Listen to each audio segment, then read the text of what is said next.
Friends, welcome to veg kitchen. ನಾನು ನಿಮ್ಮೆಲ್ಲರ ಪ್ರೀತಿಯ ಜಯಶ್ರೀ. ಇವತ್ತು ನಾನು ಉತ್ತಪ್ಪ ಮಾಡ್ತಾಯಿದ್ದೀನಿ. ಈಗ ದೋಸೆ ಹಿಟ್ಟು ಸ್ವಲ್ಪನೇ ಉಳಿದಿರುತ್ತೆ, ಅದಕ್ಕೆ ಪಲ್ಯ ಮಾಡಬೇಕಾ ಅಥವಾ ಚಟ್ನಿ ಮಾಡಬೇಕಾ ಏನು ಮಾಡಬೇಕು ಅಂತ ಗೊತ್ತಾಗಲ್ಲ. ಆ ಟೈಮಲ್ಲಿ ನಾವು ಈ ಥರ ಎಲ್ಲ ಮಸಾಲೆ ಅದಕ್ಕೆ ಹಾಕಿ ಉತ್ತಪ್ಪ ಮಾಡಿ ಅದು ಟೊಮೆಟೊ ಸಾಸ್ ಜೊತೆಗೆ ತಿನ್ನಲಿಕ್ಕೆ ಮಕ್ಕಳಿಗೆ ಕೊಟ್ಟರೆ ತುಂಬಾ ಚೆನ್ನಾಗಿರುತ್ತೆ. ಬೇರೆ ಏನೇ ಅದ್ರ ಜೊತೆಗೆ ಮಾಡಬೇಕಂತೇನಿಲ್ಲ. ಈಗ ನೋಡಿ, ಅದಕ್ಕೆ ನಾನು ದೊಡ್ಡದಾಗಿ ಒಂದೆರಡು ಹಸಿಮೆಣ್ಸಿನ್ಕಾಯನ್ನು ಕಟ್ ಮಾಡಿ ಹಾಕಿದ್ದೀನಿ. ಹಾಗೆ ಒಂದು ಈರುಳ್ಳಿ, ದೊಡ್ಡ ಮೀಡಿಯಮ್ ಸೈಜದು ಒಂದು ಈರುಳ್ಳಿ, ಒಂದು ಟೊಮೆಟೊ, ಹಾಗೆ ಕೊತ್ತಂಬರಿ ಸೊಪ್ಪು, ಸ್ವಲ್ಪ ಕರಿಬೇವು ಹಾಕಿ ಒಂದು ಸ್ವಲ್ಪ ಹಳದಿ ಪೌಡರನ್ನು ಹಾಕ್ತಾಯಿದ್ದೀನಿ. ಹಾಗೆ ರುಚಿಗೆ ತಕ್ಕಷ್ಟು ಉಪ್ಪು, ಇದನ್ನೆಲ್ಲವನ್ನು ಹಾಕಿ ಚೆಂದ ಮಾಡಿ ಮಿಕ್ಸ್ ಮಾಡ್ಕೊಳ್ಬೇಕು. ಹಾಗೆ ಇದ್ರ ಜೊತೆಗೆ ನಮಗೆ ಜೀರಿಗೆ ಬೇಕಂದರೆ ಸ್ವಲ್ಪ ಜೀರಿಗೆ ಹಾಕ್ಕೊಂಡು ಈ ಥರ ಚೆಂದ ಮಾಡಿ ಮಿಕ್ಸ್ ಮಾಡ್ಕೊಳ್ಳೋಣ. ಯಾರೆಲ್ಲ ಹೊಸದಾಗಿ ನನ್ನ ಚಾನಲನ್ನು ನೋಡ್ತಿದ್ದೀರೋ ದಯವಿಟ್ಟು ಸಬ್ಸ್ಕ್ರೈಬ್ ಮಾಡಿ. ಹಾಗೆ ಈ ರೆಸಿಪಿ ನಿಮ್ಗೆ ಇಷ್ಟ ಆದರೆ ಒಂದು ಲೈಕ್ ಕೂಡ ಕೊಡಿ.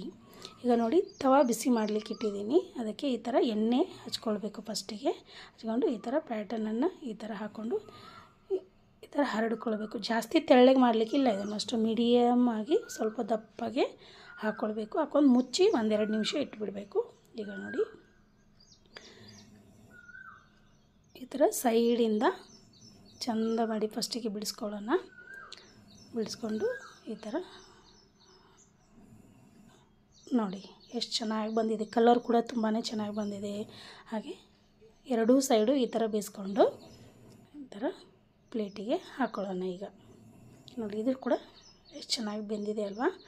ಈಗ ಇನ್ನೊಂದು ಹಾಕ್ಕೊಳ್ತೀನಿ ನೋಡಿ. ಇದು ತುಂಬ ತೆಳ್ಳಗೆ ಮಾಡಬಾರ್ದು, ಸ್ವಲ್ಪ ದಪ್ಪಾಗೇ ಇಡಬೇಕು. ಸ್ಮೂತಾಗಿ ತುಂಬಾ ಚೆನ್ನಾಗಾಗುತ್ತೆ ತಿನ್ನಲಿಕ್ಕೆ. ಈ ಥರ ರೌಂಡ್ ಶೇಪಾಗಿ ಮಾಡಿಕೊಂಡು ಮುಚ್ಚಿಡೋಣ ಒಂದೆರಡು ನಿಮಿಷ.